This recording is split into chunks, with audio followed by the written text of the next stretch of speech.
uradio sam opet. Svi oko mene pitaju me dokle. Imam dar, ali kao da sam proklet. Svi oko mene kažu imam problem, a ja imam merak. Opet ispao sam seljak. Imam merak, znaš da imam merak. I ne znam zašto ga preteram. Imam merak. Opet ispao sam seljak. Imam merak, znaš da imam merak. 20 puta mnogo, to je merak. Pijem sve do zore, kući još je rano. Mi takvi smo dole, razumi me malo. Imam merak, znaš da imam merak. Svi tanjire lome, prštigam padano. U ovom zna se ko je Pjotr Sava stanu. Ajmo, i prođi sa mnom tamnom stranom. Šta se pije?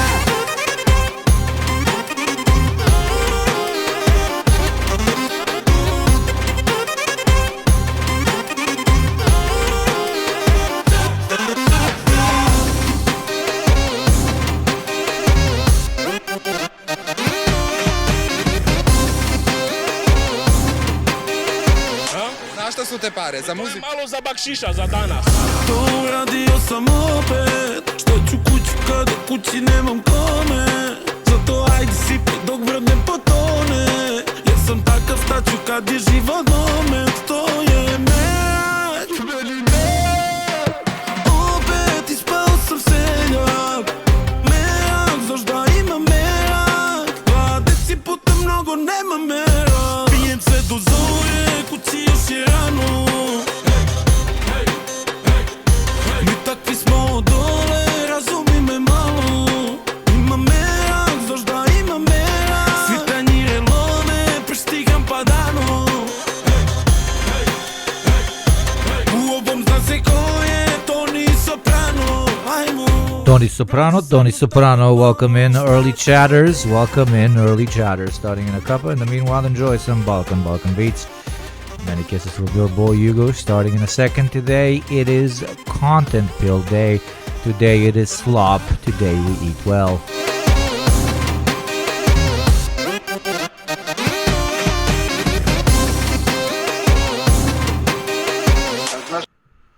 Easy kamni. Let's go. Some classic intersection between Serbian and Roma music. Goran Bregović.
This was the type of song that it deserved. Listening to it all the way to the end. Goran Bregovic, a perfect intersection of Roma and Slavic Balkan music. Proper shit, proper wedding shit, as they say, proper wedding shit. I believe a chatter asked what the song is that I play at the end of all of my videos. It's Bandera Rosa. You need to YouTube search basically Bandera Rosa Balkany Lady. It's a random video I stumbled upon a very long time ago. And since then, due to its lack of copyright and because the lady sang beautifully, I chose to use it for my thing. What is up, chat? How we doing this fine Friday? You guys finished the week, some of you are on your last day. How does it feel to have survived yet another grueling 5 times 24 in the good old capitalist hellscape? For me, it feels great because I wasn't in the capitalist hellscape. I've been enjoying the seaside really well. Our next stream is going to be on Sunday, and it's going to be from back home in the good old office. Tomorrow, I will be driving back home, so look out for that. I can't wait to be in a perfectly climatized environment, right? You like the Shrek in the background? Yeah, he's nice. Hey, Shrek, you like this Shrek or you like the Shrek in the background? I am both at the same time. What genre is that? Sounds like slow salsa. It's just trumpet music. Yeah, you could call it salsa, I guess. It's just, we call it trumpet music. We call it aluminium music. Is it this one? Yes, it's that one. It is that one. It is that one indeed. Anyways, how are you guys doing? I spent the last couple of days on the beach, got into some random arguments with family members. Very, very classic Balkan, few Balkan days. So nothing new. What's up, Alcohol Finn? Welcome to the community, my friend. You're from the program Discord, right?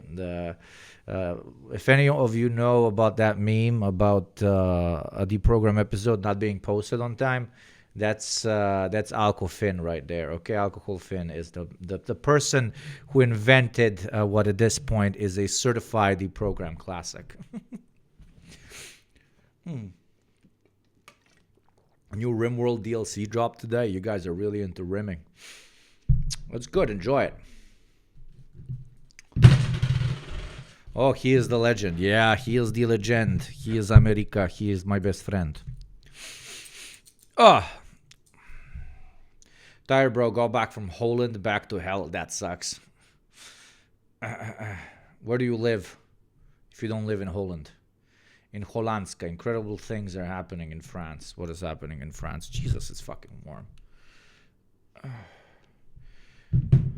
Thank you, Pizza Famine, for the gift sub, my friend. Oh, and immediately to Alcohol Finn. That's so kind. Saying thank you directly and in your face. This might be the most remarkable geopolitical document I've seen come out of a major European institution so far this century. France's parliament has just produced an extraordinary 153-page report that calls for nothing less than a complete strategic realignment of Europe. The document systematically dismantles the EU's current geopolitical positioning, vassalized to the US. In the report's words, is a catastrophic failure that has led the EU seeing its influence diminish and its interests poorly protected. God damn! Based France. Did anybody say voulez-vous coucher based? The document, the report details 50 recommendations from the creation of a common world currency, recommendation number 14, to de-dollarize the global economy, to replacing the EU's strategy in the Indo-Pacific region with a cooperative approach, including China, who the based phone is calling me. It's calling me from every single European state. Who do I pick up to? What the hell? I did not see this coming. Thank you, Lele, for supporting this incredible realignment by the European powers, if you know what I mean. In the general report, central recommendation is that Europe break free from Atlantic subordination and instead achieve strategic autonomy by partnering with China. This would mark a complete historical reversal for the first time since the colonial motherfucking era. The historical West choosing equal strategic partnership with a global South nation as an alternative to Western alliance structures. The report, which you can find here, Assemblée Nationale, 153 pages. It's in French. Is in French, so he wrote a detailed article breaking down its most explosive findings, recommendations, and explaining why this could be its last chance to avoid irrelevance in a multipolar world. This is what I've been calling on the Europeans to do for a fucking while now, okay? True European patriots, true internationalist European patriots need to understand that by trying to avoid subservience to so-called other nations and other spheres of influence, they have become nothing more but vassal dogs to the Americans. And a very, very decent populist, even left-wing pitch that could be established in Europe would be one that calls on separation from the United States as a subordinate entity, which can truly play on, even Eurocentrism, even European patriotic values, etc., in order to push through a more anti-imperialist, a more multipolar, and most importantly, a more class-conscious pitch for the European Union in general, but also for many of its current members. So in the latest sign that at least, so thank you for the link for this. This is exceptionally important. I mean, I don't know how big this document in particular is, but I mean how big it is, how important it is. But it's very, very interesting. In the latest sign that at least some conscious, are starting to wake up in Europe. France's National Assembly, the equivalent of the U.S. House of Representatives, has produced a 153-page report that fundamentally challenges the European Union's current U.S.-led confrontational approach towards China. But who has released this? Who is the person? This France Parliament has just produced. Okay, the Parliament, but which group in Parliament? Is this an individual party producing it? What is going on? The thing is that only just it's coming from Parliament is monumental. It is that somebody would openly be talking about this in mainstream political circles of the second strongest and most powerful republic in the European Union is a massive fucking shift. Thank you, Snappy Turtle Shrek, getting sturdy with it as always. I gotta play this hard with you fucking ADHD kids up in here. There's gotta be. I was unironically thinking of playing something while I'm still in this apartment before I go back to my office where I don't have a screen in the background. Playing something like I was thinking of playing the train game, the fucking mobile game where the guy trumps across the trains and gets the coin, but I decided not to because that would be borderline offensive against your that would be borderline ableist. Oh Lord. Subway Surfers, yes, thank you very much. Subway Surfers. I'm drinking coffee. I'm gonna have a few drinks later. It is Friday and you're drinking with Yugo Day. Okay, today I'm going to take a piss on a grifting liberal, also known as Contrapoints. We're going to go through her so-called points, okay? I used to be a fan, but I used to be a fan because I understood absolutely nothing and because I believe that somebody doing very, very cliche, unnecessarily overcomplicated analysis of different social stigmas is very deep. Turns out they're not.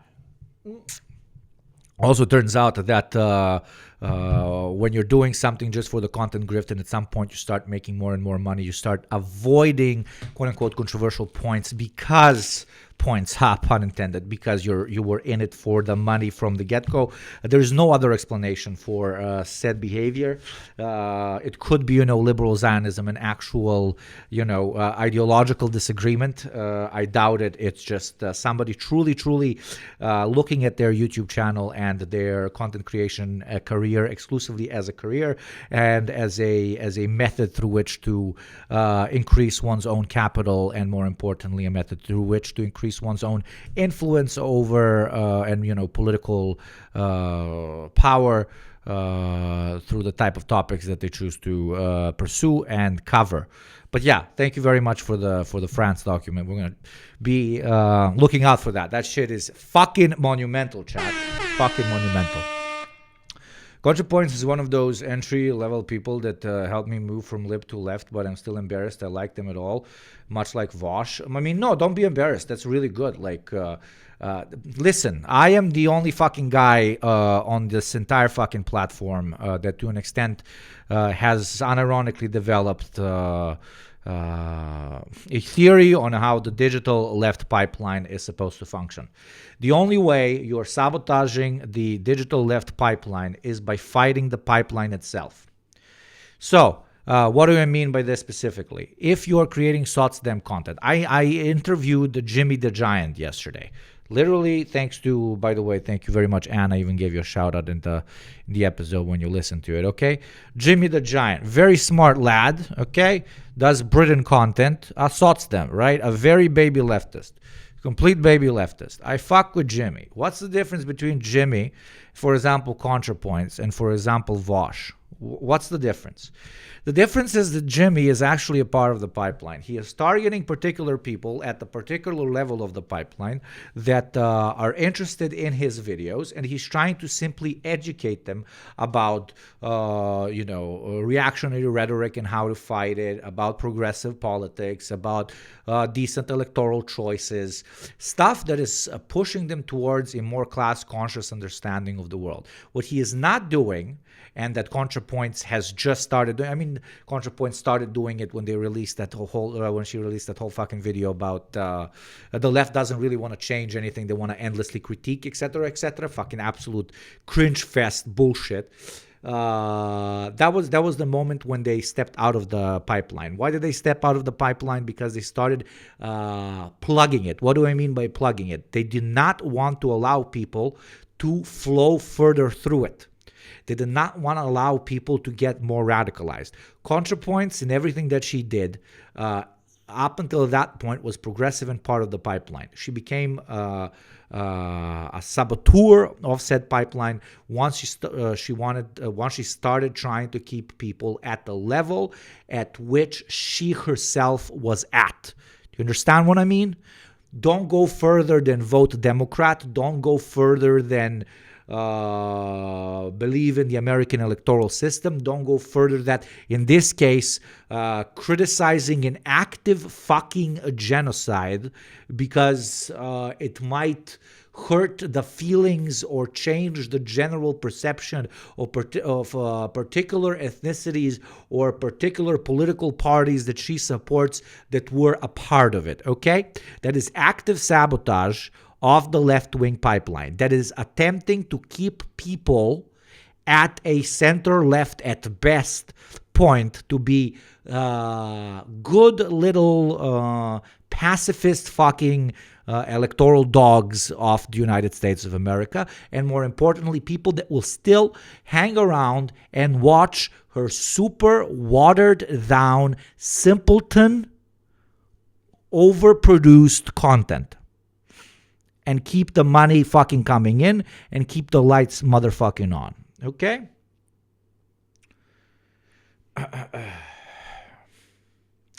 Changing your worldview is a slow process. As long as you get there in the end, the journey was worthwhile. I went from a far-right asshole to that of a baby commie. The journey took me through a lot of people who I now know are cringe, but that doesn't make it bad, just shows people can change.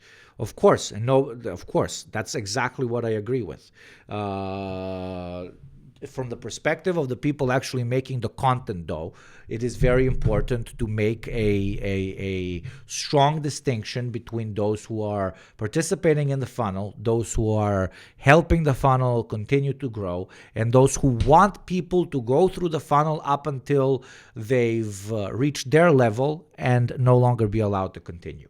They are like high schools that don't want you to go to college. They want you to just stay in high school forever because they get paid for every student that they keep in high school.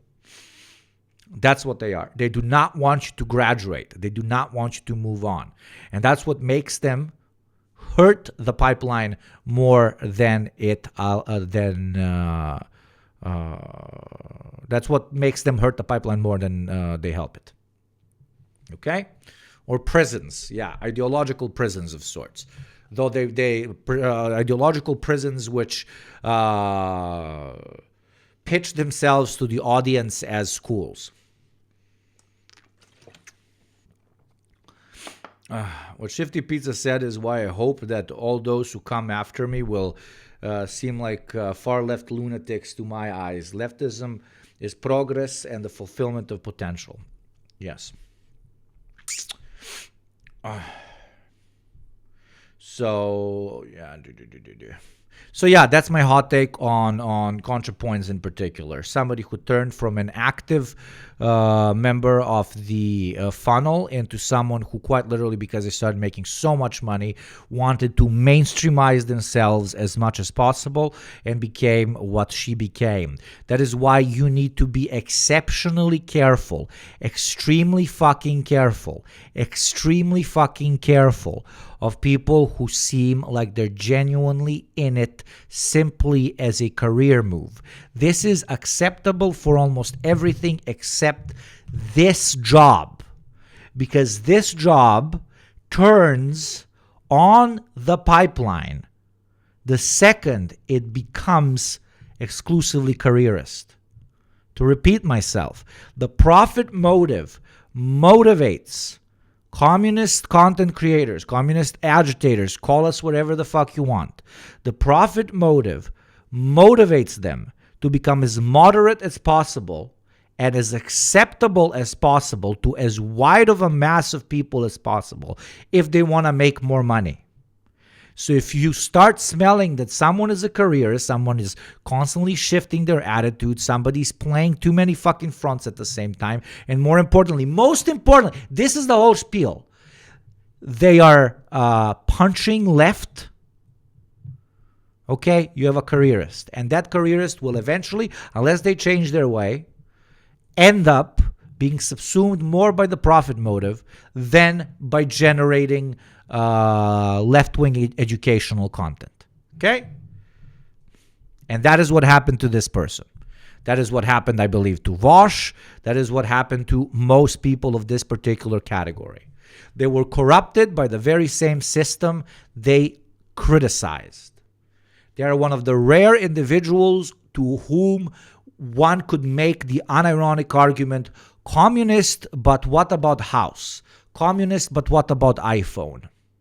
Because to them, house and iPhone and knowing important people like Hillary Clinton and getting invited on mainstream news cycles, etc., to them that did corrupt them. And that's my analysis. They were corrupted by the very same system they intended to criticize.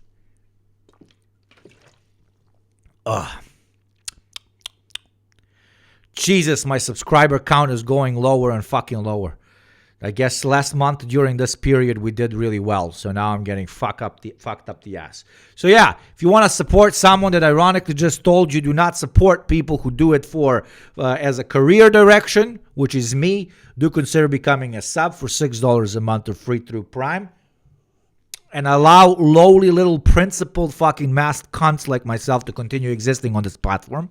Because otherwise, you will just have 150 fucking Contrapointses and 2,000 fucking Voshes. I promise you that. Thank you, X Darko. Thank you very much, my friend. X Darko 1X for the 2 months. Thank you, Bersilium. Let's fucking go. More Yugos and less fucking Contrapoints. For the beer, not the career. Wink, wink. Absolutely, brother. Yeah, brother. Thank you, brother. And thank you, Old Reliable. And the hype train has truly begun. The hype train has truly begun. Thank you, Old Reliable. Wasn't that a gun in Fallout or whatever? We have a new thing we do when hype trains begin. I do small civil wars in between chat. First one was Identity Wars. The bisexuals had won. Basically on which group gifts the most subs ends up dominating the others. Last time you guys were rating Hasanabi 1 to 10 depending on the level of the hype train. Scam train, absolutely. Which one should we do now? Something related to this. Okay, depending on the level of hype train we reach, you are defining 1 to 10 just how much Contrapoints is a sellout. Okay, this is voting through your wallet. if we, for example, end at level 2 hype train, you think that Contrapoints is 2 out of 10 a sellout. If we end at 6, then you mean 6 out of 10 a sellout. 7 out of 10 a sellout, and above and above. I think, in my opinion, Contrapoints is a 7 out of 10 sellout. Still believes most of the things that she believes, but she cannot help having the her changing material conditions massively influencing her change in attitudes, her more pacifistic approach to very important and large questions. Because at the end of the day, she wants to keep her career, she wants to keep that money coming in, and she wants to keep being mainstream, because Contrapoints is very, let me repeat, very, very, very mainstream, okay? Thank you, Wave Sounds, for contributing, and thank you very much, Shui Train, baby, for that gift sub. Thank you very much. Let's see what you guys say. 1 to 10, how sellout do you think the Contrapoints is? I say 7 out of 10, depending on the level the hype train reaches. Anyways, so many leftists feel betrayed because I haven't made a video on Palestine. They do not feel betrayed. They just consider you a fucking hypocrite, playing it ridiculously safe. Okay? They see it as an obvious, what? Red flag, the fact that you haven't posted anything about Palestine. It's a massive red flag. That's the only thing they're saying. Do they actually want a Contrapoints video on Palestine? Will they be happy if I get in the bath and pour milk on a mannequin of a Benjamin Netanyahu? Oh, here we are undermining the importance of our content, okay? Like, who am I to talk about Gaza? Hasn't Contrapoints covered topics like, I don't know, racism, fascism? I don't know, maybe. Topics that once you cover, you already take yourself so fucking seriously that you can cover pretty much anything else, my friend, okay? Thank you, Toy. Thank you very much. And thank you, McJin. Let's go, my friend. Thank you very much. We are almost level 3. So yeah, you do take yourself exceptionally seriously. Otherwise, you wouldn't participate in pro-Hillary Clinton documentaries. And the rest of this text will probably show just how seriously you take yourself. I have posted about Gaza occasionally. Thank you for your service, O great soldier, and have quietly given money to Palestinian aid organizations. Let me kiss your hand. But I think what leftists really want is for me to join their chorus of anger. Chorus of anger implies we want you to be to utilize your massive platform built off of the money of leftists, built by leftist money. We want you to use that platform, okay, to say something about an active genocide, okay? I don't think this is too much to ask. The taxpayers deserve the people's police officer to actually do some policing of an act of genocide, okay? I don't know, maybe Contrapoints wanted to make video 755 on the ideology of BBLs in Jennifer Lopez versus the ideology of BBLs in Kim Kardashian, okay? Thank you very much, Decrepit Thin, moving us to level 3 hype train. Very nice. Very nice, very good. Let's get Stavros on the deprogram. Yeah, I would fucking love that shit, man. I would love that shit. Fucking do some Turk hatred together with Stavros. That shit will pop. But I think we reached out once or twice. Nah, we're too fucking niche for Stavros, dude. We're fucking unhinged communists, dude. He goes on Hassan because they're friends and because Hassan is like fucking chill. Hassan is like, oh, the fucking cool dude. And he has a massive platform. We're just too fucking niche. Pizza famine up in here. Crazy hamburger! Motherfucker! Crazy hamburger! That, what do you call it? That Contrapoints is indeed quite the hypocrite and quite the sellout. We are at level 5. Thank you very much, Pizza Famine. My fucking mind, baby.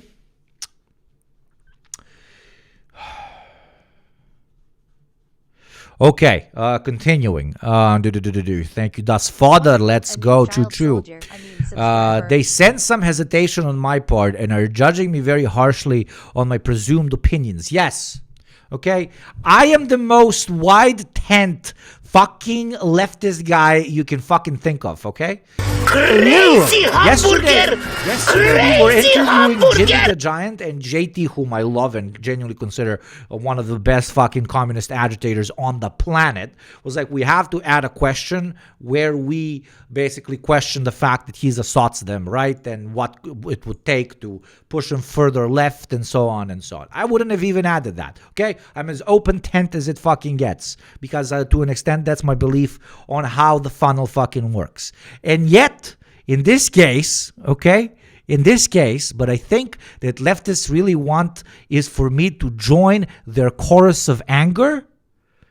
No, they are expecting the bare minimum of the widest fucking left alliance, which is to be against settler, colonial, active, recorded for over 1,000 hours act of ethnic cleansing and genocide, okay? Thank you, Polki, you fucking G. Okay, Polska Polaku, motherfucker, let's go. Hypocrisy levels going through the roof in this bitch, level 6. Yeah, baby. Thank you very much.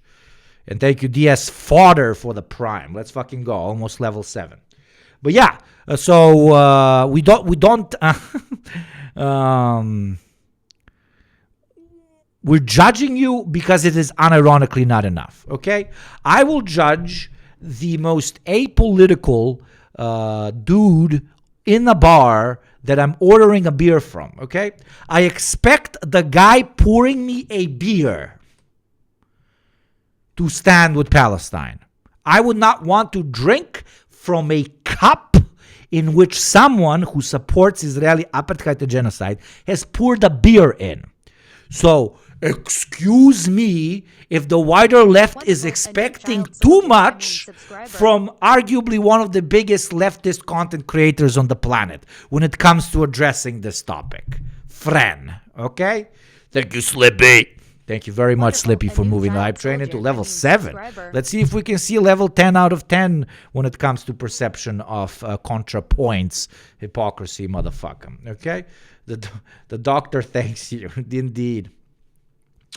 Being anti-genocide is the lowest requirement to be on the left. I would argue the lowest requirement to fucking post on the internet. I'd rather be judged on my actual opinions, so here they are. And to this, I already posted. To this, my reaction was very simple, okay? Contrapoint, like literally this is the entire vibe of this post by Contrapoints. The entire fucking vibe. The entire vibe. We got only 3K likes, fucking pathetic, but still, not a bad post. And the whole thing is like, idealist political activism? Peasants, no. I prefer being a dark, mysterious, moody cynic myself. That's what this is giving. That's what this entire thing is giving, okay? Fucking Reddit on steroids. And somebody even posted it. Some chatter, like, unironically, where is it? A chatter. Yeah, some chatter was absolutely nailed it. She blocked me when I called her out for a few weeks ago too. Lol, you fucking suck. You're just a Redditor with a bigger vocabulary. This was a post to Netanyahu bad. You're just a Redditor with a bigger vocabulary. On the point, bruv. On the point. I can't believe it took us so long to realize that the left has a Jordan Peterson. Just her name is Contrapoints, okay? Contrapoints? More like pro-status quo points. Guys, we thought we were better than the right, yet we have our own Jordan Peterson. Holy shit. And she made a Jordan Peterson video years ago. I know. Just saying Netanyahu bad is classical liberal Zionism. It is liberal Zionism on steroids. If only they elect a different... Ja, meine Freunde. It is a big problem in the Third Reich. Wir müssen different Führer electieren. Adolf Hitler, very big problem. I agree, my liberal friends from the West. Very bad problem, Adolf Hitler. I prefer Himmler. Himmler would be much more generous Führer. And we just elect Himmler and everything will be much better. Okay. Everything much better. We use Cyclone B, much more ethical, through syringe. It'd be very nice. We actually send bodies back to people. We do not do mass graves. We do not burn them type shit, okay? That is what Netanyahu bad is giving. A complete lack of understanding. Crazy hamburger! Crazy hamburger! It literally implies that you do not understand, that you are not a Marxist. You do not believe that systems operate, systems govern countries and even supra-country categories. You cannot be a liberal Zionist and a Marxist. It is impossible. Because if you are actually a Marxist, immediately that whole logic of we just need a better government and the settler colonial apartheid system is not going to be as bad is absolutely unhinged. Thank you, King Cold Prince, a beautiful new member of our community that has been fucking oiling me up in every nook and cranny. Thank you, Daddy. Thank you, Daddy, as they like to say in the what do you call it? In the Sugar Daddy universe, parallel universe. We're already at level 8. I'm trying to pitch you guys a 10 at this point. Level 8 out of 10 hypocrisy level. Depending on how well you do, you should make the hype train go up. You know what to do. Okay, so yeah. Very, very obvious response. Yes, absolutely liberal Zionist. The only thing I'm adding to that entire conversation and hot take is that you cannot be a liberal Zionist and a Marxist at the same time. So this implies that Contrapoints, to an extent, might not actually understand dialectical materialism, I'm sorry, or might be choosing not to understand it. Contra is a literal philosophy PhD, borderline. Contra understands dialectical materialism. Contra understands structure, superstructure, all of this fucking shit, right? All of this nerd shit. She is actively ignoring it because of what, chat? What we said earlier. What did we say earlier? Because her material conditions have changed. Now she is wealthier and she is becoming a grifter because she is a careerist first and a principled progressive second, okay? Wait, did you think that Natalie understood Marxism? Yes, I did. I did. Up until that video of the left that wants to endlessly critique it, I did believe that Natalie understood Marxist theory. Contrapoints was claiming to be a Marxist. She never claimed anything because she wanted to fucking grow a mainstream career. You know, she dropped out, at the end because she chose to or some shit. How does Philosophy Tube factor into all of this too? I will refrain from commenting in order to not be exactly somebody that sabotages the left-wing funnel. Because Philosophy Tube does not sabotage the left-wing funnel and therefore is part of the left-wing funnel. Okay. And I also respect most of Philosophy Tube's work for now. Just the latest ones, oh my God. Anyways, let's go. Numbers. Let's hear the hot takes of the sellout.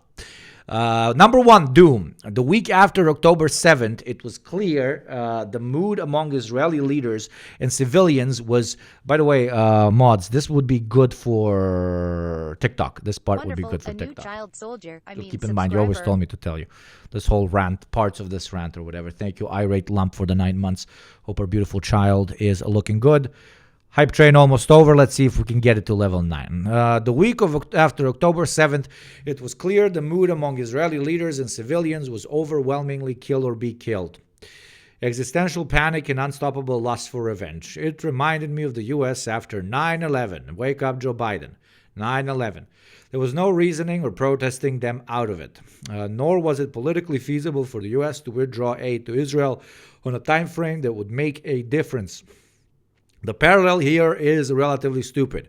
While the United States of America is empire, and while the 9/11 terrorist attacks to an extent were a response to American imperialism, the establishment of the Israeli state, etc., in the Middle East, the American empire is different than an active occupational, settler, colonial state fighting the very country that they have settled. Okay, to make a parallel to be able to make a parallel to 9/11, it would be as if Native Americans did 9/11. Okay, let me repeat.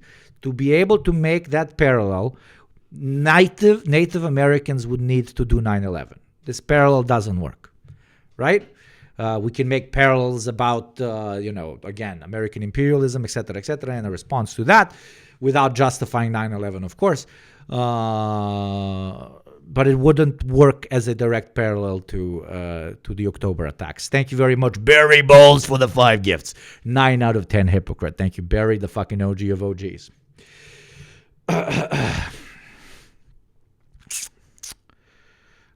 Liberals will take justifications at face value. They never thought Hamas could actually militarily threaten the Israeli project. That's just what they claim in order to exterminate the Palestinians. 100%. Man, there is now even a small one-piece content creator showing the parallels between what's happening in the show and in Gaza. And even he is calling other one-piece content creators out for not speaking up. As he should. Bravo.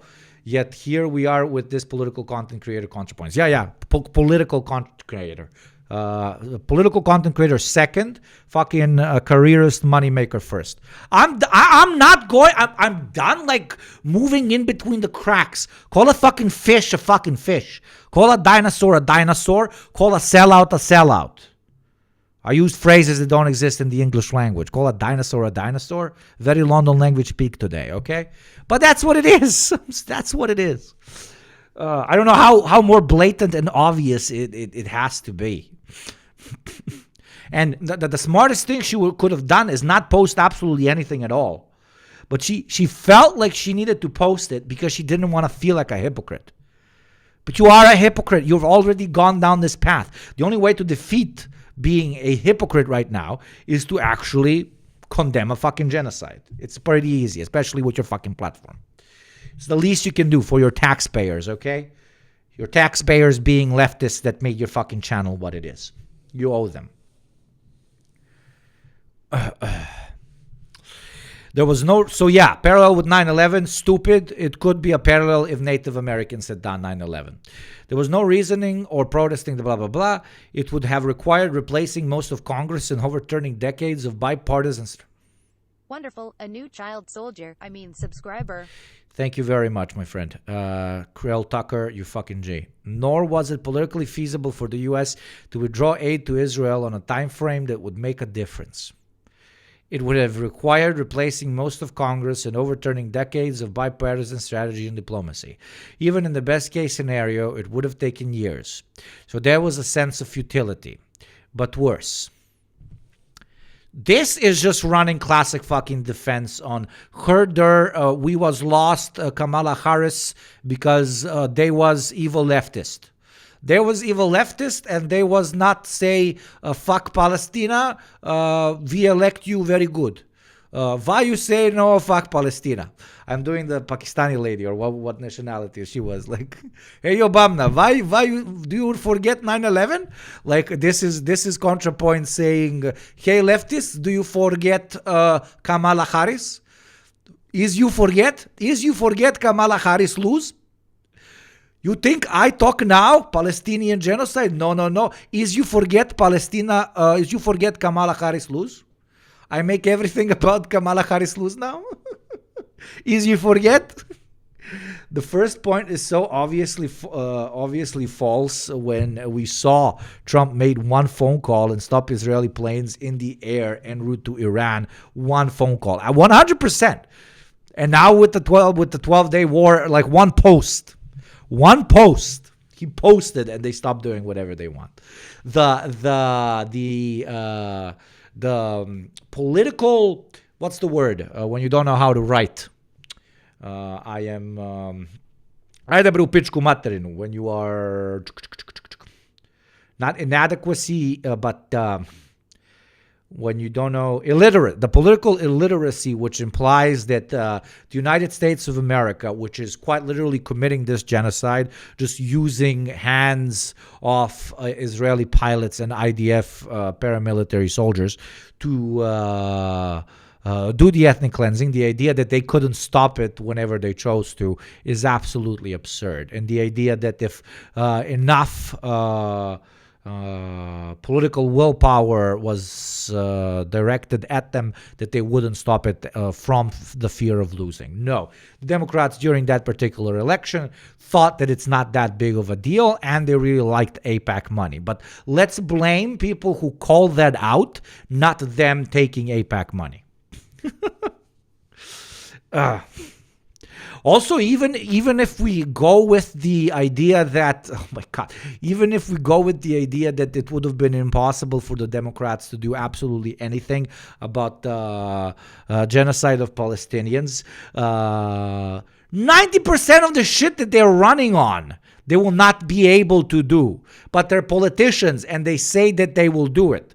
The one thing they did not even want to openly lie about, overpromise on, is helping out Palestinians. They could have unironically just gone out and lied that they're going to help them out. Get elected and do nothing. But they couldn't do even that, because that they have a principled stand on. Why do they have a principled stand on it? Because they're getting money from AIPAC. That's it. And, of course, because it goes against American imperial interests, which are bigger than any one politician, individual, or perspective. Thank you for the level 9 hype train. The fact that we reached level 9 implies what, chat? That we believe that Contrapoints is 9 out of 10 a sellout. The thing is also that this is super conservative talk. If I can't stop it easily and quickly, why do it at all type shit? Oh my God, you don't even get me started. Yeah, that's a great point. That's a great point. It's a great point.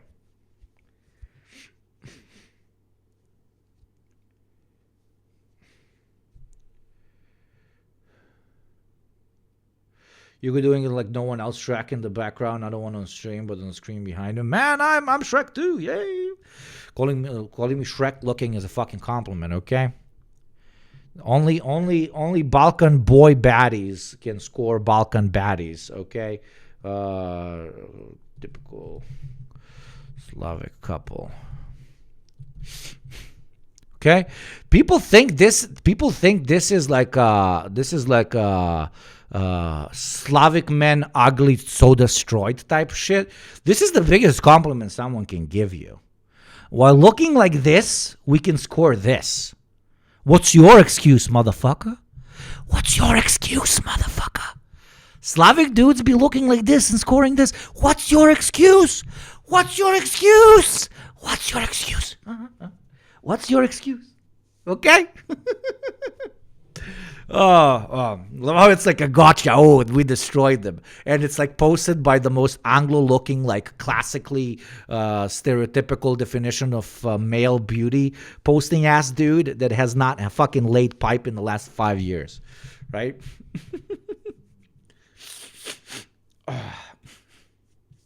Pissing me off. But Israel, small country surrounded by big, bad, scary Muslim. What are they meant to do but fulfill the bloodlust and colonial tendencies? It's a classic pitch.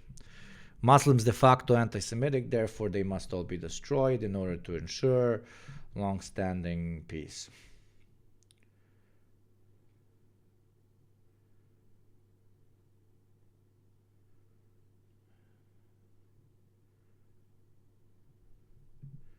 Sorry, I needed to read something. Toasty, I don't understand what you're saying. Carry over. How, my friend? Okay, anyways, next. It shrunk the coalition. Okay. The leftist pro-Palestine movement quickly decided that their primary goal was not merely opposition to the genocide, but opposition to Zionism in general. Holy shit! Holy shit! We overdid it. We became too radical. We asked for too much. We asked for too much. No, Mandela, you are asking for too much. You must ask for the current president of apartheid South Africa to be replaced with another white man, and then we can talk, okay? You're asking for the destruction of apartheid, you fucking radical psychopath, Mandela. Go back to prison. That is opposition to the existence of Israel as a Jewish state. Yes, so what? So what? So what? Yes. And here they decide to draw the line separating decent people from genocidal fascists, which had the following consequences. It shrunk the coalition. Zionist is a very broad category. Most Jews are Zionists. Anyone who supports a two-state solution is a Zionist. You're a fucking sellout idiot. You're a dumb, daft, sellout fucking idiot. Zionism is a fucking ideology. It is, in the state of Israel, a system which perpetuates apartheid and currently an active genocide in Gaza and in the West Bank, active illegal settler colonialism. Okay? It is an ideology. It doesn't matter if that ideology is championed by Germans for das Deutsches Reich or by Jews for das Israel on the three seas, as they say, for Greater Israel, or by another ethnic group or ethnic fucking category.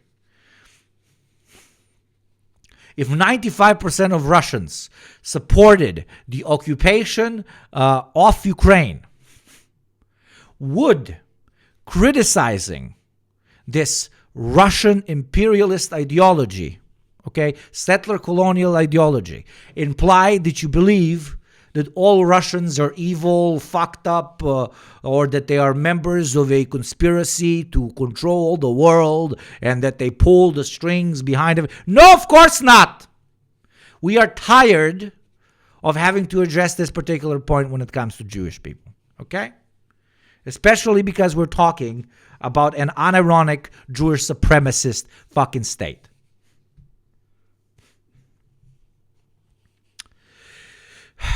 They are fascists, which have hyper-focused on the hierarchical distinction between ethnic and religious Jews on one end and the inferior Arabs, specifically Muslim Arabs, but also Jewish Arabs, but specifically on steroids, Muslim Arabs, inside of Israel proper and outside of Israel.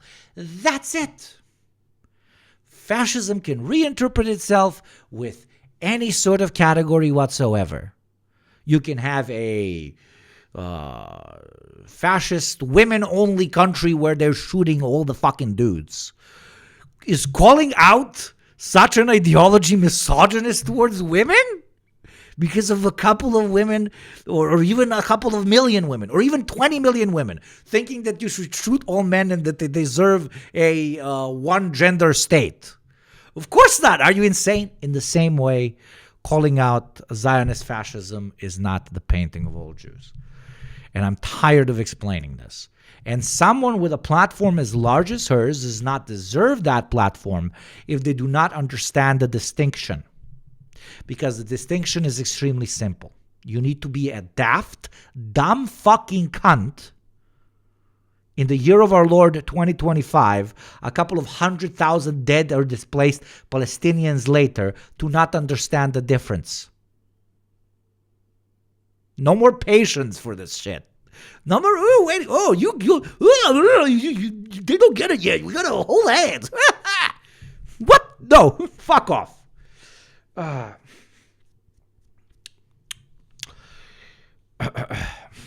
Misandrists, yeah. The women become the oppressor, it's no longer misogyny. Yeah, there you go! Thank you very much, theory, brah. Thank you very much.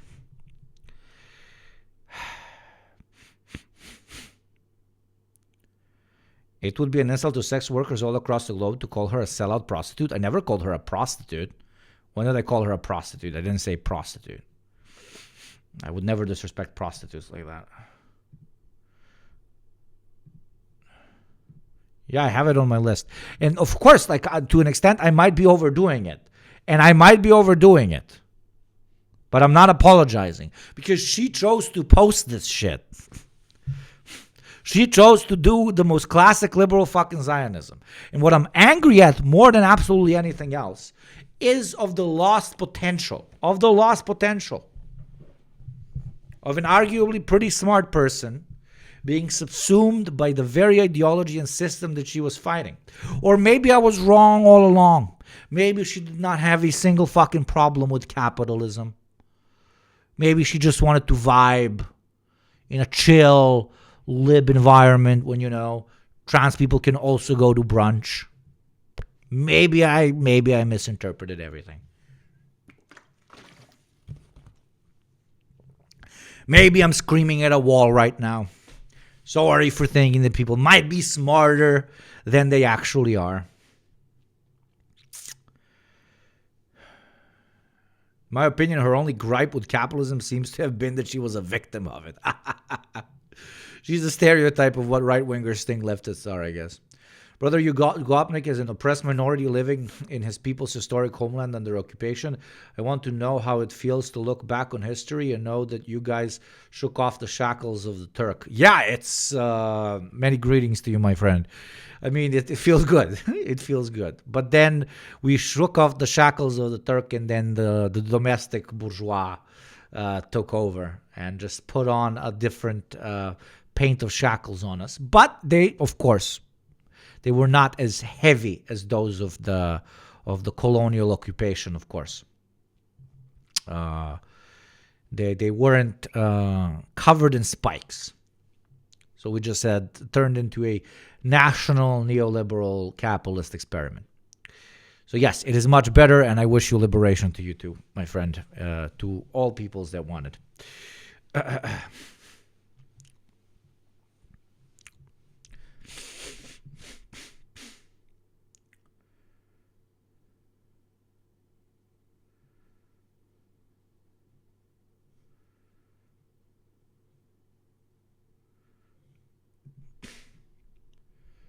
Sorry, 1 second. I'm checking about the co-stream we're doing later. We're doing a very interesting co-stream with Little Bear later about a comrade that is in trouble over in Latvia or Lithuania. I confuse those two countries intentionally.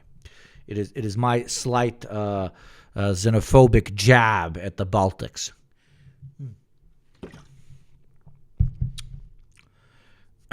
Slight xenophobic jab at the Baltics. It is truly a sentence that Hugo has said on this fine morning, evening / afternoon. Indeed, what a time to be alive. What a time to be alive. I don't know where to put the chat. I'll put the chat here. Should I put the chat there? Where do I put the chat? Because I keep looking over here for the chat. I don't like what that looks like. I'll put it here. Then I'll make this like this. No, that's too big.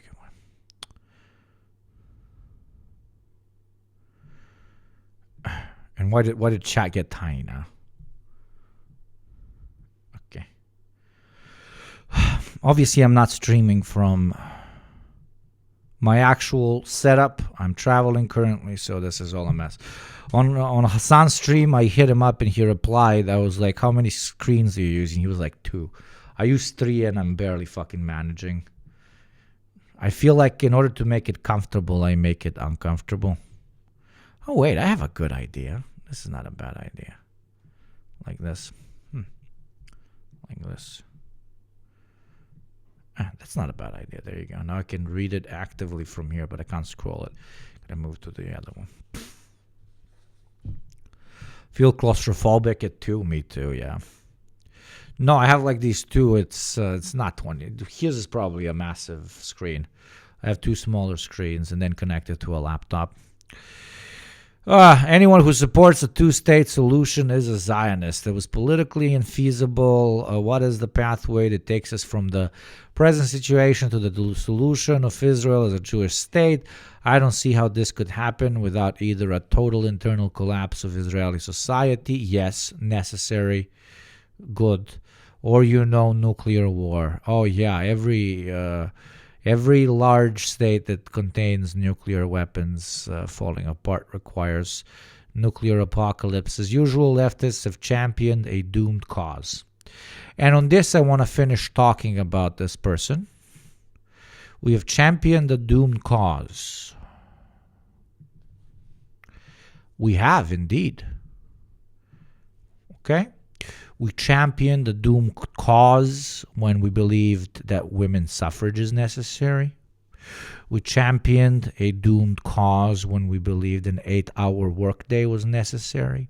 We championed a doomed cause when tired, bloodied men and women in a country that is actively participating in a world war rose against their tsars and their reformist governments. Okay?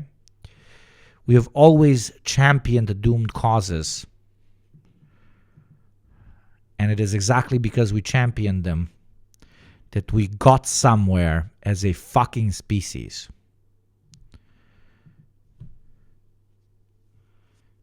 The pitch there is very simple. Only champion something that is politically feasible. Only champion something that is rational when it comes to achieving direct results, because that's what allows you to grow. That's what allows you to win elections. That's what allows you to be victorious. It is not a question for Contrapoints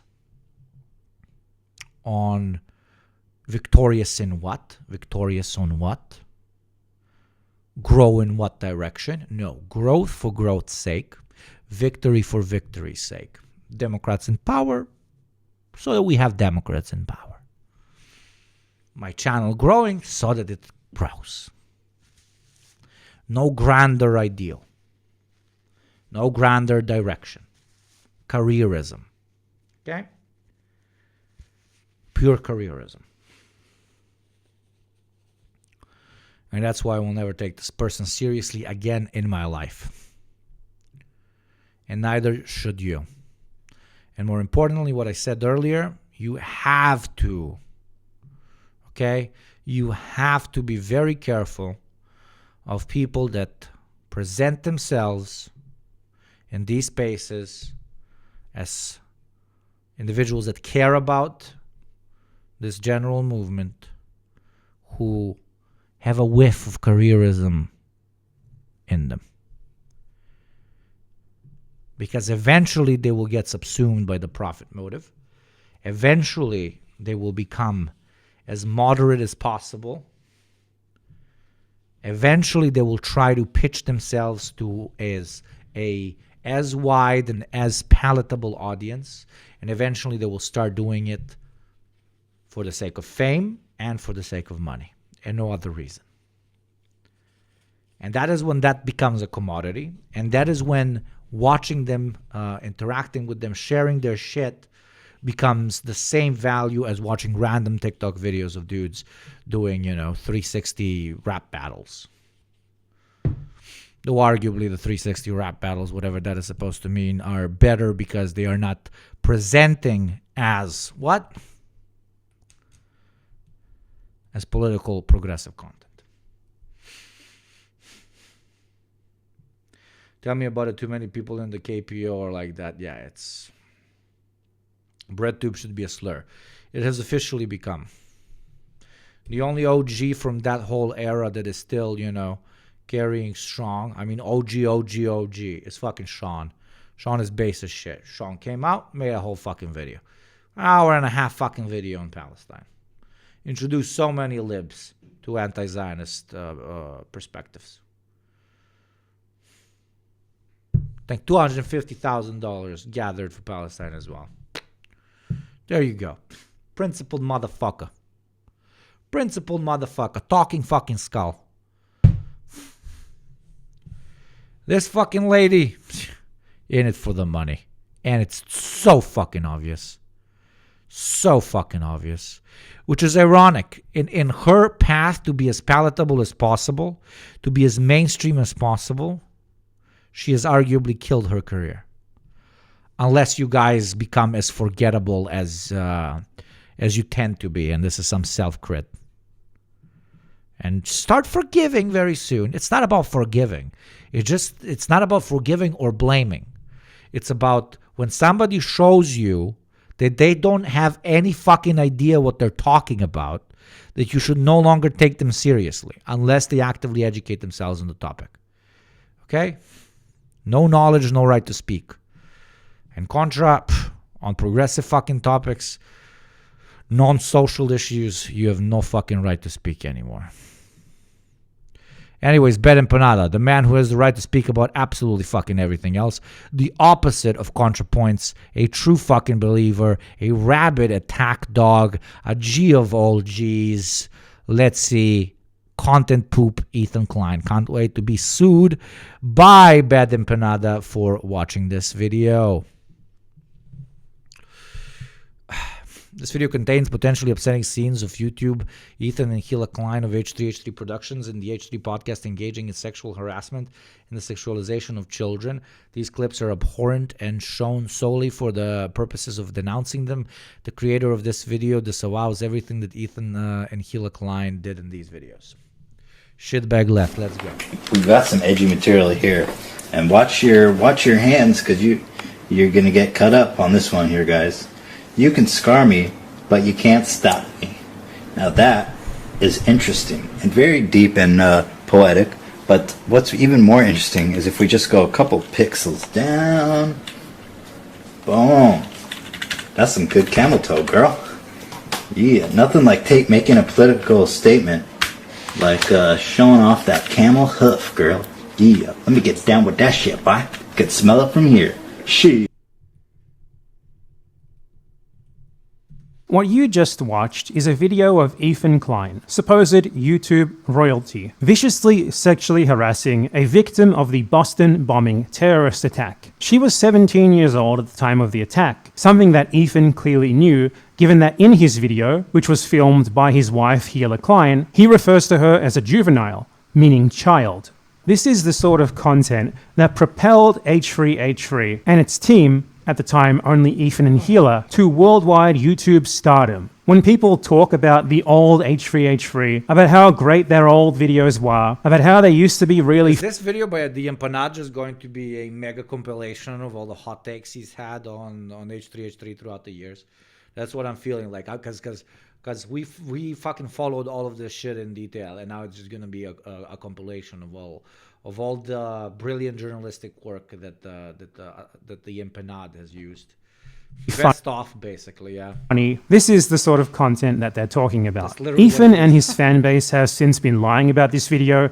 Ethan has been pretending that this was some sort of biting satire, that he didn't mean to sexually harass this woman, rather he was parodying people who were sexually harassing her. This is simply a lie for two pretty clear reasons. One, you do not parody sexual harassment by engaging in it yourself, and two, Ethan was clearly agreeing with the people who were actually harassing this woman, something that is revealed by the video's initial title, and there's nothing in the video itself that would indicate that it was meant to be at anything but the actual terrorism victim's expense. Ethan lies like this a lot, as you're going to be seeing. Now you might think that it's poisoning the well for me to bring this up immediately at the start of this video. After all, my main disagreements with Ethan Klein don't really have anything to do with who he is as a person. The thing that actually matters to me is that he is a vehement defender of the genocidal Israeli state, and I have refuted him extensively on those terms. But the thing with Ethan is that he knows he can't respond to me on those terms, so he hasn't even tried to. So when I made videos refuting his claims regarding Israel and Palestine, he responded by pretty much immediately trying to make it personal.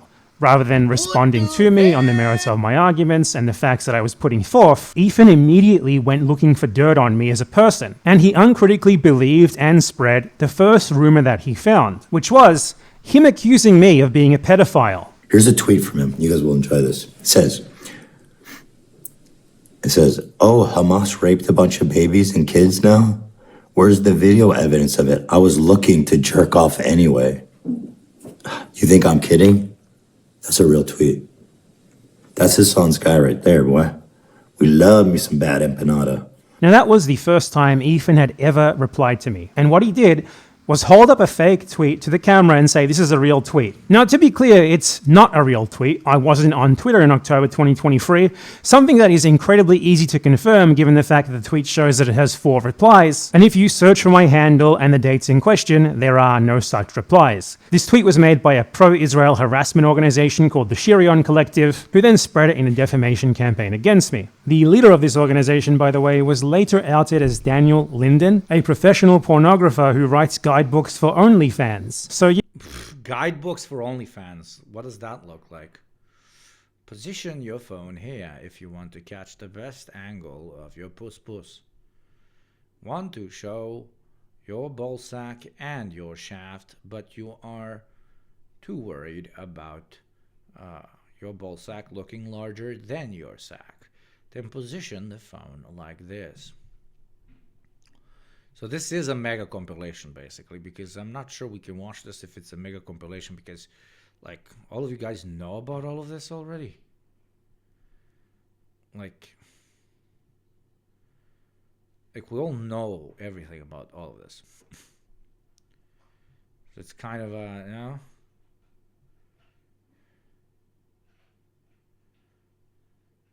The video is much louder than my microphone because the microphone is now away from my mouth. But I'll lower the video because I can't be bothered to move the microphone closer. So instead, let's watch ethnic this cleansing running before parallel. post stream starts. The Arab is a cancer in our midst. Ja, mein Führer. This is a classic fucking quote. And you don't coexist with a cancer. Cancer you either cut out and throw out, or you die. Over the past few weeks, Literally Third Reich anti-Semitic rhetoric about all sorts of minorities, not just Jews. a campaign of terror has been escalating in the West Bank. Not just isolated incidents, but daily, organized attacks on Palestinian villages. Please pin the video in chat. Everybody go subscribe to Best D Marks, friend of the show. I knew Best D Marks before Best D Marks even started making videos. I like bragging like this. Okay, we used to be posting buddies. We're in the same group chat to this day. Best D Marks made a very good group chat. Where was it? It's called. It's got an insane name. Al Aqsa Flood MLMPT branch. That's a fucking unhinged name. It's such an unhinged name. Fucking Best D is a legend. Led by armed far-right Maybe invite him on stream. That's a great idea. settlers. This isn't random violence. It's a rapid campaign of ethnic cleansing running parallel to the genocide in Gaza. Yet few people understand what's going on, the precise goals, strategy, and ideology behind these forces. Forces now Literally just texted. Literally just texted Bess. Great idea. increasingly represented in the highest levels of the Israeli state itself. האם אנחנו מפחדים מהמילה כיבוש? אנחנו כובשים את ארץ ישראל? אנחנו משחררים את עזה? אנחנו מיישבים את עזה? At the forefront of this campaign, the Hilltop Youth, a radical network of settler youth, some as young as 13. Hilltop Youth, Hitler Youth. Like, I feel sorry for them, borderline. How traumatized by the Third Reich did you have to be? We will not have the Third Reich done upon us, for we shall do the Third Reich upon others. Amen, brothers and sisters. Systematically raiding Palestinian villages, destroying indigenous. Thank you for supporting the Hilltop Youth. We like sitting on top of hilltops.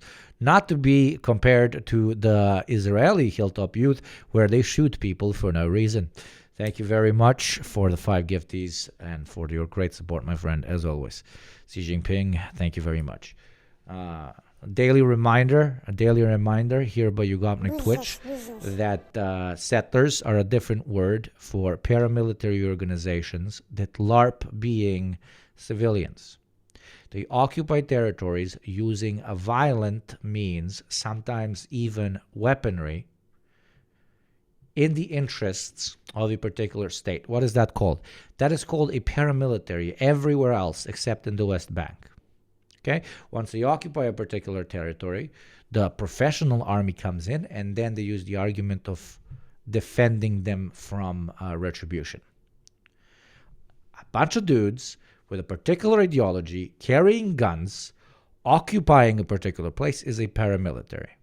Settlers in the modern context, the bunch of dudes on a boat going to South America, is just propaganda mambo jumbo to convince you that they cannot be treated as combatants.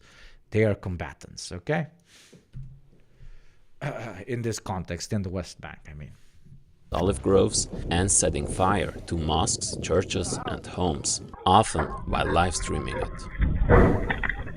The world barely registered the horror when, in 2015, they firebombed a Palestinian family home in the West Bank, burning a 1-year-old baby alive.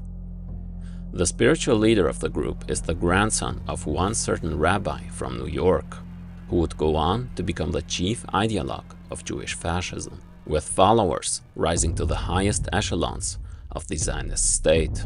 Wait, what's his name? The guy from New York.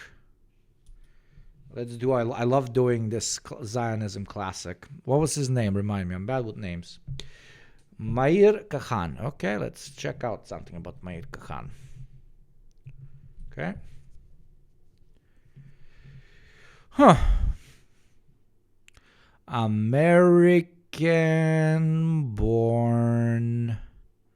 There you go. Wasn't even in Europe during World War II. Yep, as always. There we go. Wasn't even in Europe during World War II.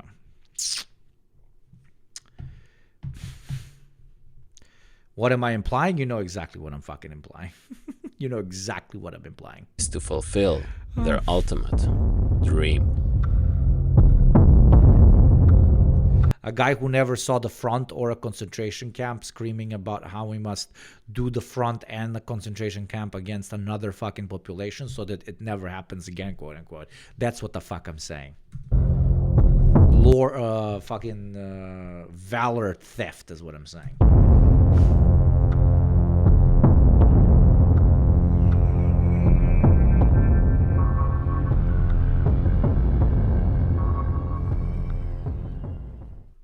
Before we dive in, just a quick word. These videos take a massive amount of time and effort to bring to life. If you find value in what I do and want to help to keep this channel going, please consider supporting on Patreon. Every contribution, big or small, makes a real difference. Thank you for being here. Born Martin David Kahane in Brooklyn in... Some of you are misunderstanding me. One could make an argument that an incredibly traumatized people saying never again and embracing fascism as a way to make sure that their particular ethnicity is never harmed again is incredibly fucked up and fuck those people, but relatively quote unquote understandable. You can see the development of such mentality. But this is a dude from New York City that was like, I'm going to go to the Middle East and I'm going to encourage people to shoot people and take their land and establish an ethno-state, okay? That is the difference. You get what I mean? 1932 to an Orthodox Jewish family. He studied political science and later completed a graduate degree in international relations at NYU. His ideas would eventually fucking privileged boy went to fucking NYU and later is gonna teach me about fucking... Oh, Lord! These are my favorite. The fucking tourists are always the most unhinged, dudes. The fucking tourists are always the most unhinged. Lies in what is now known as Kahanism, crucially shaping various Zionist groups and influential figures. At its core lies a vision of a halachic state in Israel, which will accelerate the coming of the Messiah. Faith in the God of Israel and a strong Jewish hand, that's the way to bring the Messiah. What does that mean exactly? We'll explore that later in this video. In the turbulent year of 1968, Kahane founded the infamous Jewish Defense League, JD.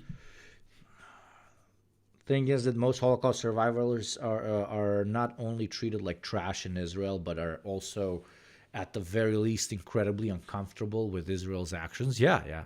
I mean, it's very difficult to not see parallels, especially if you've survived the Holocaust. Like, that's why there's so many Holocaust survivors that support the Palestinian cause as well. I mean, this shit's the duh of all duhs, you know? To quote, do the job that the Anti-Defamation League should do, but doesn't. In order to quote, protect Jews from anti-Semitism by whatever means necessary, the JDL started bombing Arab and Soviet properties in the US and killing alleged enemies of the Jewish people, like Christian Palestinian activist Alex Odeh in 1985 with a bomb. One other fellow Brooklynite who joined the JDL in New York was a certain Carl Benjamin Goldstein. In Palestine, he will soon commit one of the most brutal massacres in recent memory.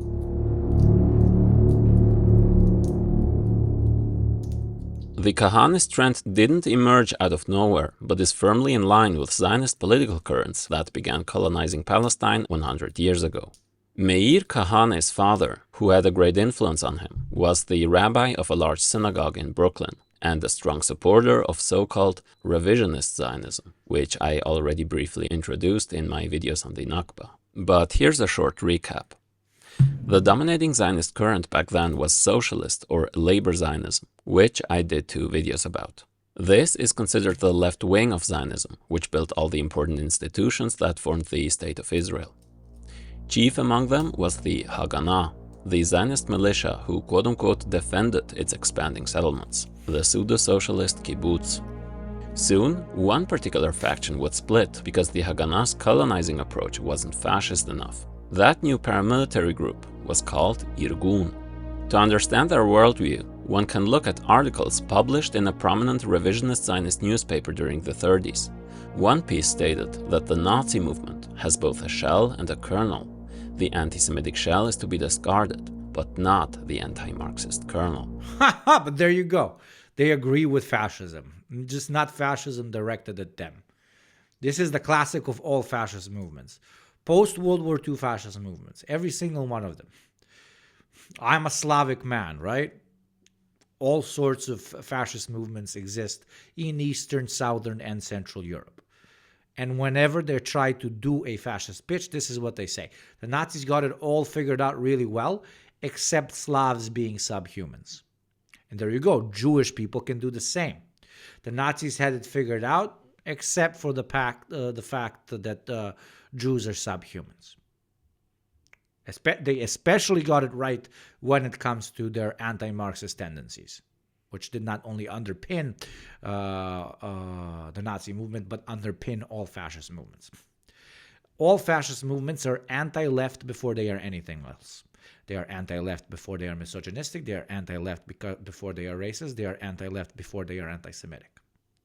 Because fascist movements are hyper-hierarchical authoritarian structures which want to maintain capitalism at all costs, and more importantly, want to maintain the definitions of hierarchy as they are now at all costs. That's it. When Hitler came to power in 1933, the same newspaper praised him alongside shining names like Kemal Atatürk and Benito Mussolini. Another editorial in the same publication declared, "Hitler has still not caused as much evil as Stalin has." The map in the Irgun's emblem includes not only the whole of Palestine, but also Transjordan. Originally part of the British Palestine Mandate, Transjordan was later separated, a move revisionists rejected as they considered it part of the future. They are anti-communist, to be more specific, and may co-opt leftist elements. Yeah, you know what I mean. Jewish state. This desire to revise these territorial boundaries is the origin of the designation. Later, one splinter group thought they can be even more fascist than the Irgun, Lehi, or better known as the Stern Gang, dreaming of building a Jewish state rooted in, quote, nationalist and totalitarian principles and linked to the German Reich by an alliance. But these ambitions weren't limited to the right wing. The undisputed leader of the Zionist movement, for instance. Is anybody going to tell him? Is anybody going to tell him? You know that meme when recently there was this Asian guy in the United States, like just going completely unhinged racist on this black dude in a majority white neighborhood, and all the comments were like, is anybody going to tell him? Does bro not know? Like type shit. Does bro not know? The Asian guy being racist to the black guy protecting the white people. Like, does bro not know? Is anybody gonna tell bro? Same with these Jews that want to ally to the Third Reich, which to an extent, of course, there were particular plans that would play in line with them. You can accept my friend invite. Don't you remember? Accept.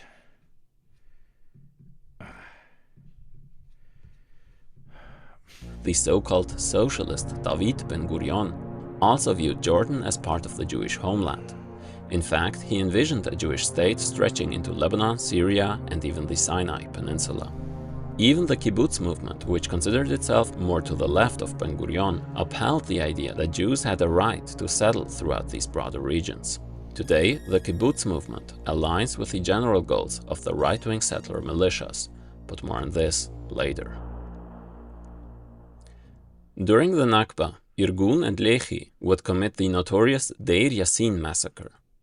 Leftist Israelis will often say that the horrible aspects during the Nakba happened because of right-wing extremist forces. However, it is confirmed that it was the Haganah command itself that gave those orders to the fascist militias. We will see this good cop, bad cop dynamic over and over again. The right wing does the dirty work, while the so-called left wing enables it and does the same dirty work, but with denial and crocodile tears in hindsight. The Irgun's motto was Rak Kach, which translates to only thus or only in this way, expressing the belief that it is only possible to reach the Zionist goals through sheer violence, differentiating themselves from the Haganah's policy of restraint. The Haganah, Irgun, and Lehi later fused together to become the Israeli Defense Forces. And Netanyahu's Likud party is considered the quote-unquote moderate descendant of the revisionist Zionist current, while the more fascist current, if that was even possible, will be represented by a party Kahane founded in 1971 when he moved to occupied Palestine. The name inspired by the Irgun slogan, Kach. While unsuccessful in elections at first, its political impact would prove. The one good thing about unhinged Zionism in its current form is that it is teaching millions of non-Nazi fascism, right? It is pretty difficult to explain fascist doctrine to people.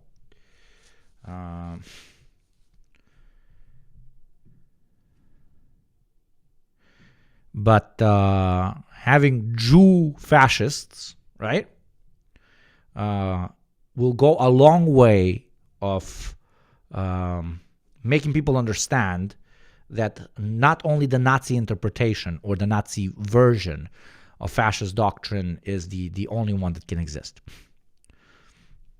Get what I'm saying?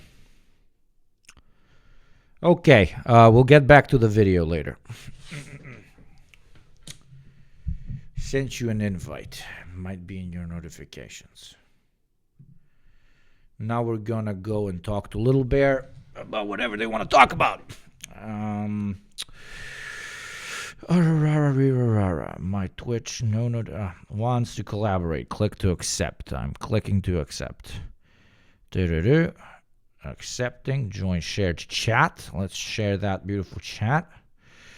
Notify my followers. I'm going live on the notify followers. Join shared chat. What can I? Shared chat is already active. Please refresh this page. I'm refreshing this page. Do I turn on the camera? Or you want my camera, Little Bear? Does Little Bear want my camera? Do you want my camera? Damn, that sounds borderline like I'm being aggressive, if you know what I mean.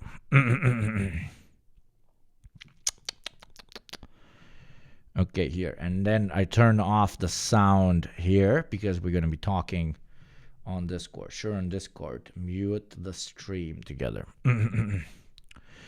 Okay, I'm muting the stream together. Now I got to do a thing, chat. I got to do a thing. What is the thing, you might ask?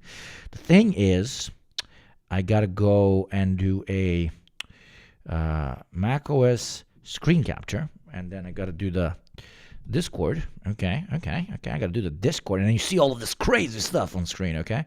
Then go window capture. And then I got to go on, what do I call it? I got to go on... Discord. Where is Discord? Where is Discord? Where is Discord? Where is Discord? Where is Discord? It is Discord. It is this. Okay. It is this. I must do this. And then I must take this. And then I must put it. No, not this. This. Where is Discord? Discord. And then I must slide it all the way to the bottom. Okay. So it's invisible, but it does capture the audio. Okay. I'm big Twitch man. And then I must actually join them. Okay, join the call. Hello, hello. Hello, can you guys hear me? Maybe it's me. Yes, Hold on. Little Bear, I can hear you. You know what? I'll just change over to my headphones. I can hear Little Bear. And me, you don't hear. Now I do, my friend. Now I do. Hi. Yes. Now I do. Great. Okay. I do hear now. Fantastic, and I think my stream can also hear it. Lovely. Nope, there's a loop. Fantastic. All right. Hello. Okay, hold on. Let me just sort out everything. Yeah, and hello to Yugopnik and hello to Yugopnik chatters. Hugo, I don't know if there's a way you could get your camera to work and pop up. I don't have a camera, so sorry about that. But I don't know if you could get it to connect to Discord. I can try, because it's also on my OBS, so it's a bit fucked. Oh, okay. I don't know how to do that, sorry, but it's fine if not. Like people know who you are, so all of that sort of stuff. So let's just get the source. I'm gonna pop this out. Wonderful. I recognize the voice. I trust. What's up? Okay, let me try it like this. All right. Okay. So on me, I'll just share this, and then on the Discord thing, I'll do like this. All right. It's always such a pain in the ass. Like this. Okay, and then I'll transform it. I'm amazed that you use the knock feature. I've never used it before. I only ever just But doesn't send the request through the stream together thing, and then it's much easier, I find. Oh yeah. I don't know why I always use the knock thing. But how? Yeah, because through the request you just get the notification. Smart. Yeah. Oop. Yeah. Let me move this. All right. How are you doing today, Vlad? And nice to see your face and hear your voice. I've only talked to you, but yeah, It's also really nice to meet you, dear comrades. I'm doing great. I'm now in Lithuania. I traveled to see my partner, with whom we couldn't see each other for 1 month and a half. It's part of my story, but finally we see each other today. So yeah, I'm staying in Vilnius for a little bit just to catch up with my partner. Then so yeah, busy days. Okay. All right. Good to know. Yeah, you've been through quite the journey. So a lot of it was explained to me. Oh, there we go. We got Hugo. Okay. So, I guess I'll just sort of, I did a short explanation on my stream of what's going on. I don't know if Yugopnik went in detail. I didn't go in detail with what's happened with Vlad and who Vlad is and all of that sort of stuff. I did not with chat. So yeah, if you want to cover it, or if Vlad himself wants to cover it for chat, that would be smart. Yeah, I'll just give an introduction, and then obviously Vlad, it's your story, so you take this where you want to go and what you want to talk about. You got the two chats. You got my community and you got Yugopnik's community. We've got a shared chat. I don't know if you have the chat up, since you're familiar with Twitch, so you probably do. But if not, then I can. You don't have to. But anyway, so okay. For people that don't know, so Vlad is from Latvia, has been living in Latvia for 8 years, right? And yes, correct.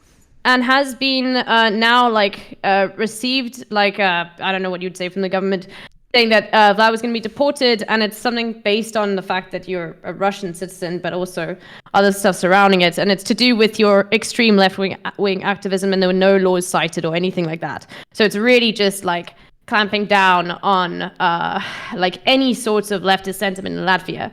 Obviously, Latvia's got a big history with this, and you can go sort of into it, and we'll go through there. But that's sort of what this is about, and what we're going to talk about today. Because, I think a lot of people in the chat probably have heard about Latvia once, and then never heard about anything to do with it past that, Anyway, so, and then for everybody else, I'm sure in my chat, you know who Yugopnik is. I don't know if in Yugopnik's chat you know who I am. I'm LittleBear36. That's Yugopnik, and this is Vlad. Everybody immediately go and follow. I think most at this point know, but yeah, Little Bear, dear friend of the show, please, everyone go and check Little Bear out. And Little Bear, thank you for organizing this, of course. Of course.